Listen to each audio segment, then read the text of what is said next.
قسم ہے اللہ کی قیامت تو آ کے رہے گی۔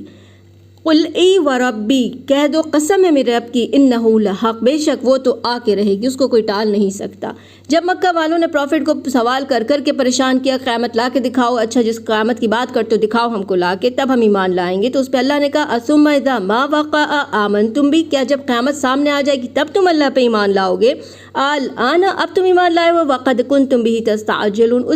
اس عذاب کی جلدی تم اس لیے کرو گے تم ایمان لے کے آؤ گے، لیکن کوئی فائدہ نہیں ہوگا، کیونکہ جب قیامت قائم ہو جائے گی اس وقت ان لوگوں سے جو ایمان نہیں لائے ان سے کہہ دیا جائے گا ثم قیل للذین ظلموا ذوقوا عذاب الخلد، ان کو ظالم کہہ کے پکارا جائے گا کہ چکھو عذاب کا مزہ جو خلد ہمیشہ کا عذاب ہے۔ کیوں چکھو؟ کیونکہ هل تجزون الا بما کنتم تعملون، اس وجہ سے جو تم نے دنیا میں کام کیے ہیں، جو عمل جو ایک اللہ کو چھوڑ کے دوسروں کو خدا بنا دیا، جس رب نے تمہیں ہاتھ پیر آنکھ ناک کان دی اس کی عبادت نہ کر کے دوسروں کو خدا مانتے ہو۔